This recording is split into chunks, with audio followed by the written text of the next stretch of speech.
Okay, thank you very much for clicking on. Do you have a love for antiques and a passion for bargain hunting? Well, today I'm going to share with you 10 of this week's finds from car boot sale. And I bought some beautiful treasures, as always, for very little money, and I'm going to share them with you today. I've got a whole host. I've probably listed 30 to 40 pieces from this weekend, but I've cherry picked the 10 pieces I want to share with you, and I think you'll quite enjoy them. So hopefully stick around and take a look at some of these pieces. They're absolutely beautiful. So we're going to start off with this first piece.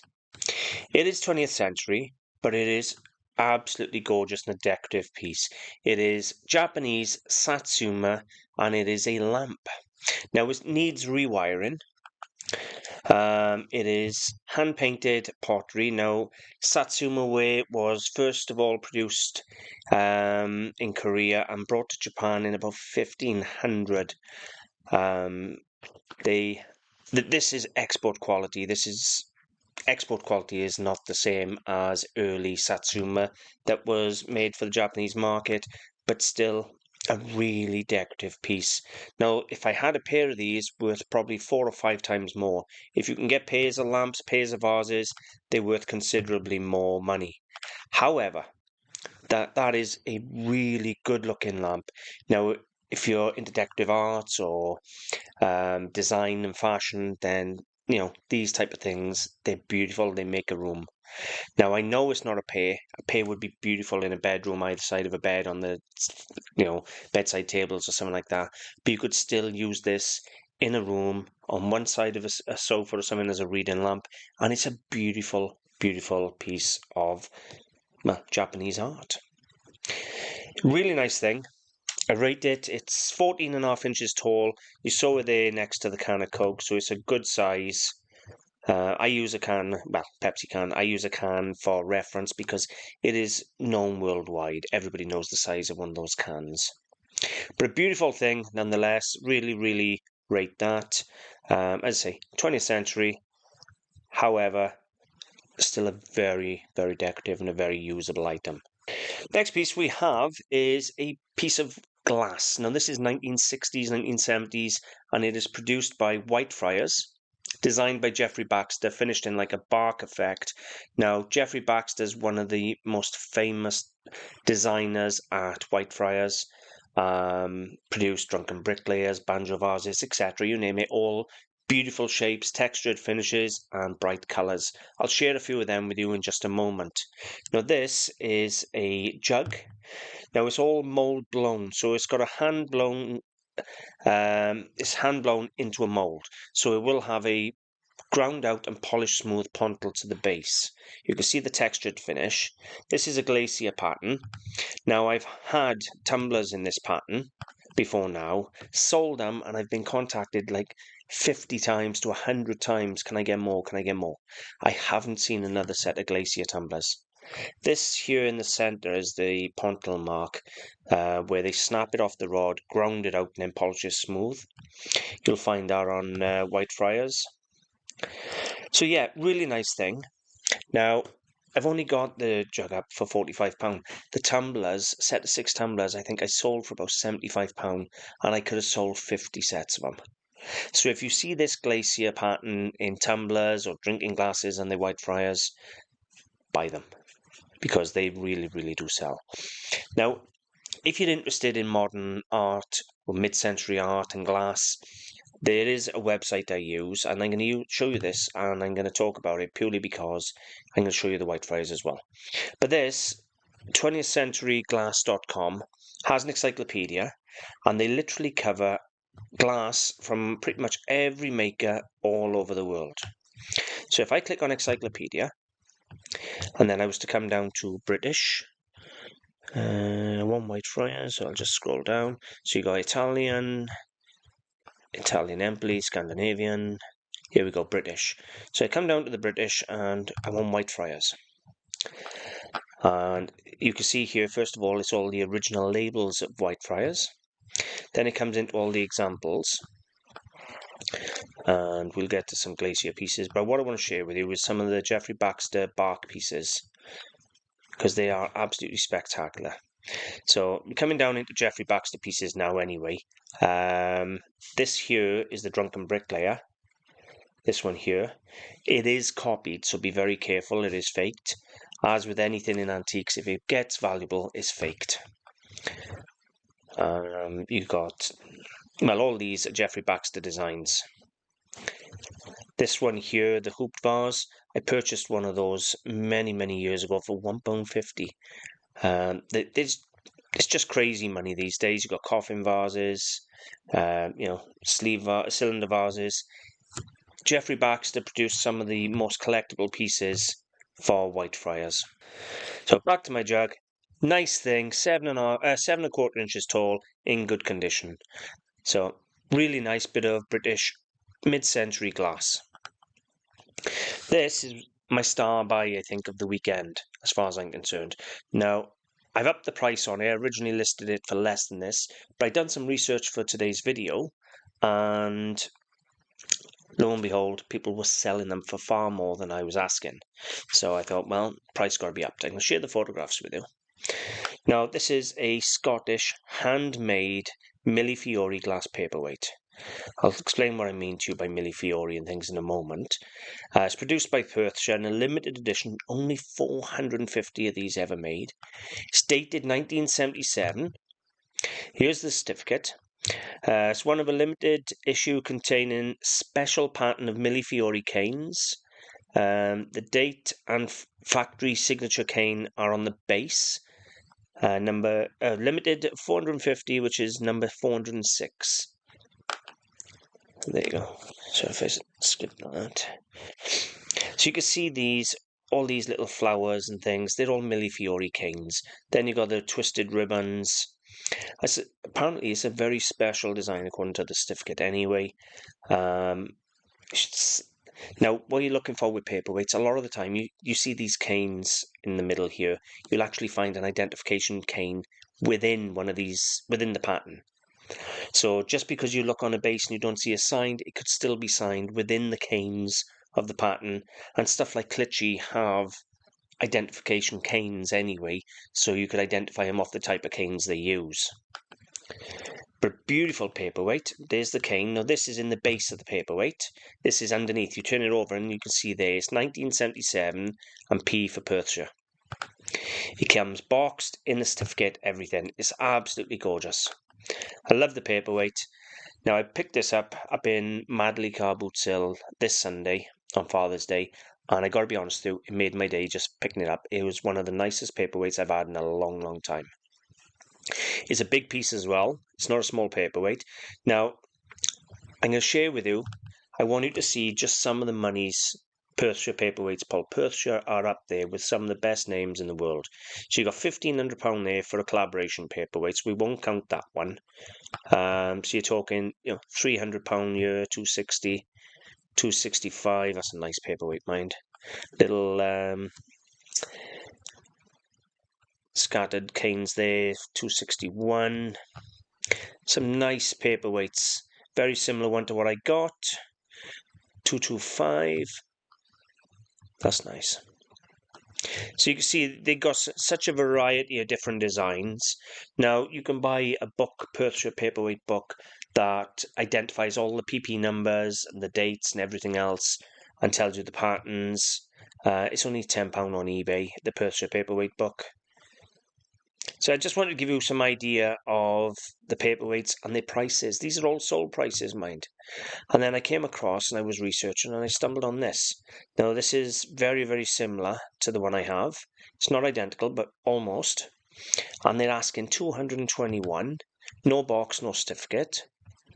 And then I came over here and another one very similar, £130, no box, no certificate. So for mine, I upped the price. I think it's a beautiful paperweight, and I upped the price to £145, and I think it's an absolute steal for a paperweight collector. It is beautiful, and I absolutely adore it. Now, if you're ever interested in collecting or buying paperweights, Perthshire is a safe bet. They are top quality. This was a wonderful find, to be honest with you. We have a Royal Imperial or USSR porcelain teapots. You have the large and the small in the rooster design. They have little teapots as finials as well, as you can see there. Beautiful set in porcelain, mid-century again, Russian. I should have a picture of the rooster on the other side somewhere. They're always marked to the base. There you go, made in USSR. Typical, I think it's Lomonosov marks. That there says 1903, if I'm not mistaken. Made in USSR. But a beautiful, beautiful thing. Could have swore I'd done a photo of the rooster. I'll have to add it in. On the other side is the rooster. I had a shock in my life when I started. I'd done Google image reverse on these, and people were asking between £400 and £800 for the pair, which was absolutely astounding money. They're both in mint condition. They're very bright, very colourful, and got this thick gold gilt on them. But really, really nice set. What can I say? Just real nice bit of Russian porcelain. This piece is absolutely phenomenal, and I mean that. It is Indonesian, and it's a money box, but it's huge. I'll share with you the size of it now. I'm going to pick it up. You can see it there against the can. It's all handmade from like a terracotta. So they've made the base of the elephant, and then they've applied all these different terracotta pieces to form the elephant and the decoration. It is nothing short of spectacular. It has damage. It's got quite a few repairs. You can see there's a repair there off the tail. There's a repair on the ear. There's a chip on the ear. There goes a bit of damage to the foot. There's a chip on the ear. Now, that sounds terrible, doesn't it, when you say it's got some damage, right? But this is seriously rare. Right, and it's been all handmade. You can see how impressive it is. Just for you to have a look at this.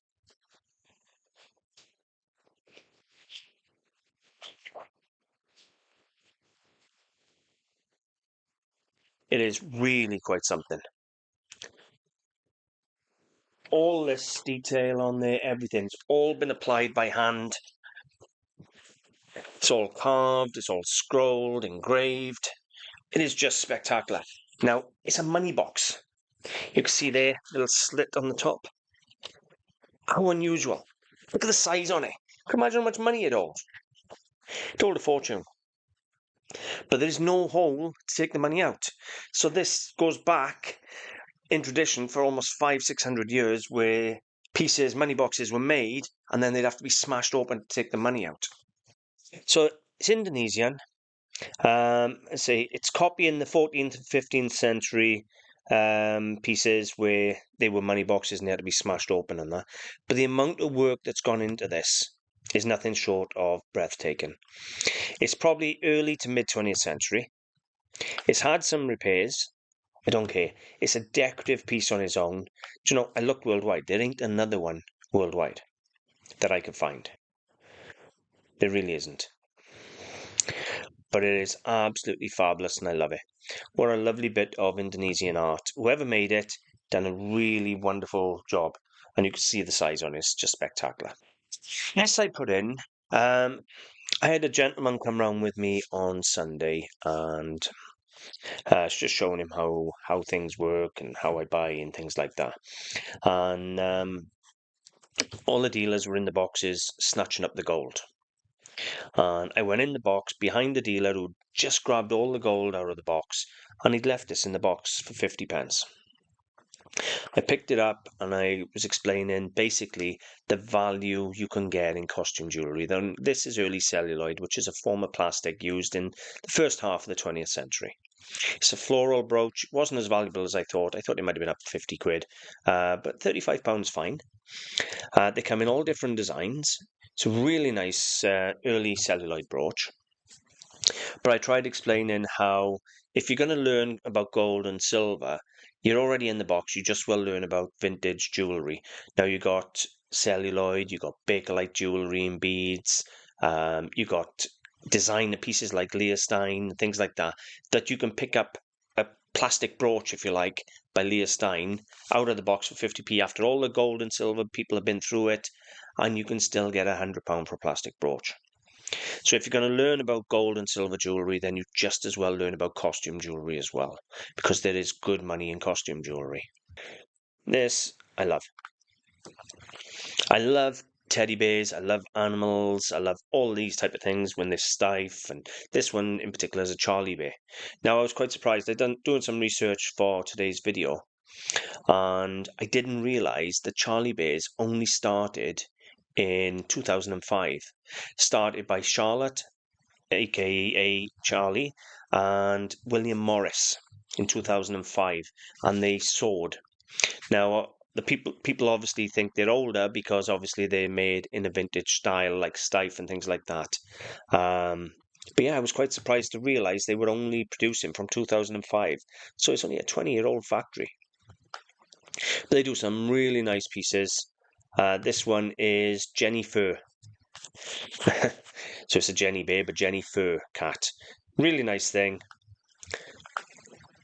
There you go. I photograph everything. But a lovely cat. Teddy bears is a really good line to go into. It's collectible, it's desirable, and you can get some really top end. Two really early Stife teddy bears come out of Monmouth car boot sale last year. They made the news. They sold for thousands. So I love teddy bears. And in all honesty, it's a really nice Charlie bear. This is, well, I bought this purely because it's Welsh and I live in Wales. So we have a Gwili pottery, studio pottery, salt pot, but it's got this sort of slipway decoration all the way around there, and it's got a mouse running up the side, and I just liked it. I can't even pronounce that. The front, it's probably Welsh for salt. Can't read it. But just really a cute thing. There you go, it's signed at the base. It always is. Sometimes it's accompanied by Gwili Wales. This one is just Gwili. And it's just a nice bit of Welsh pottery in the Gwili Valleys near Carmarthen in Wales. Lovely little thing, nice salt pot. It's usable, it's decorative, it's Welsh. So I just thought it's nice. It's localish to me. You know, I can be in Carmarthen in less than an hour. And I could always go to Carmarthen Showgrounds. But yeah, nice thing. And I liked the mouse on it, I did. And this sort of slipway decoration, it's like it's been decorated with like a coloured clay rather than paint. It's really, really nice. Again, really nice piece. I've obviously cherry-picked 10 of the best pieces to share with you. Again, we have a really interior design piece. This is 26 inches tall. We have an elongated lady in a flowing dress. It's Balinese, or Bali, produced and hand-carved on the island of Bali in Indonesia, and it's a really nice thing. Elongated form, flowing dress. It is signed to the base. There you go, which is good sign that obviously it come from an artisan piece, not a mass-produced piece, so that always helps. But a really good, nice flowing piece of Balinese artwork. I love the carvings. I love anything wood and when they carve like that, and it is a really good looking piece. Honestly, in reality, this is massive. It's like the elephant. It's huge. It's beautifully done. It's got a good look to it, good weight to it, and I really rate it. I missed that 2 weeks ago at a car boot sale, and a couple of dealer friends bought it, and they offered it to me this week for a little profit, which I was very happy to buy it off them. It'll sit on my site now, and it will look pride of place and just look amazing now until it sells. But I absolutely love Balinese art. Balinese art. This is a tourist piece. No doubt in my mind it's a tourist piece. But even the tourist pieces of Balinese art are done. They can take weeks and weeks to carve. Some can be knocked out in a day or so if it's just a quick head, a small head. But when you're talking 20, 30-inch figures, they can take weeks. They carve from locally sourced hardwoods, teak and crocodile wood and things like that. And they really are skillful artisans who create these figures. Some of them are some of the best figures you'll ever see. So they do have some really good carvers out there. And the trade and the skill is passed down through the family, through generations. So they keep the skills alive as well. Final piece.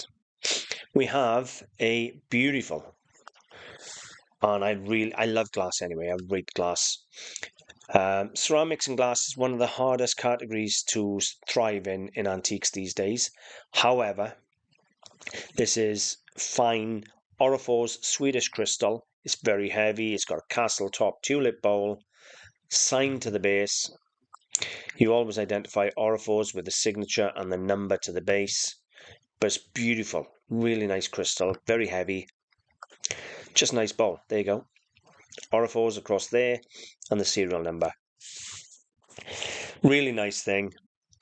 Now I'm very fussy with the glass I buy. If I buy glass or buy ceramics, it has to have something about it. Orrefors is Swedish. Sweden stuff is right in at the moment. Anything from Sweden, Denmark, Finland, that area is in at the moment. So to buy a Swedish Orrefors bowl at the car boot sale of that quality is 6 inches in diameter, 4.5 inches tall, and it's a lot heavier than you'd think. But it's just beautiful, beautiful quality. Let me see if I got better photos to share with you. You can see it's all stepped out as well as pointed. It's just a really nice design. I really rate it. Lovely thing. Anyway, car boot sales, you know, it's really, really wonderful stuff. Now, I've only cherry-picked 10 pieces. I've got close on 7,000 pieces available on the website, and they're all absolutely fabulous, handpicked by me. I've still got another 10 or 15 pieces to list from this weekend now. But a really interesting GPO winch and bracket and things. So I've got some really interesting things still to list. I haven't got to yet. But I thought, yeah, there's some beautiful gems there. My favourite is the Perthshire Paperweight. Without a doubt, I absolutely adore it. But there's some real nice pieces there. If anybody does interior design, you know, the Satsuma lamp, the Indonesian or Balinese carving, that elephant is spectacular. There's a full history description on my page if you're interested in reading about it. How it's copying earlier styles and things. Could you imagine to create a money box of that size and that quality, knowing that someday someone's going to put a hammer to it to get their money out? I know it got a bit of damage, but you know what? What a decorative piece. That is big enough and decorative enough. It could just stand on a pedestal or something in a room and it would make the room. So, anyway, what do you think? Do you have a favourite? Mine is still a Paperweight, without a question, hands down. But some beautiful things, and I got to be honest with you, Father's Day this week, and it was very, very quiet. I got 3 car boot sales on a Sunday, and all 3 of them were maximum half full at best, if that. And the ones that turned out tended to be more the hardened traders and regulars as opposed to general public. So it was a very hard buying week. I paid more this week than I normally do for things, but the quality's there. I'm really, really pleased with everything I've had. So go check out the pieces on the website. It's antiquesarena.com. You won't be disappointed. I'm doing a live on Wednesday. The impact eBay have had on the antiques industry. Please come and join me on that. That'll be 1 o'clock this Wednesday, the 18th of June. And I've already got some comments from the previous video I've done to talk about, and anybody who wants to join in the chat, you know, put your comments over. I'll put them up on the screen and we'll have a chat. Whether it's good or bad, because I've had both pro and con comments regarding this. So I was quite surprised with a couple of the comments. So it'll be an interesting chat on Wednesday. And if you get anything from my videos, please consider subscribing. And if I've helped you, please share. That's my only ask. Thank you for watching, and I'll see you soon.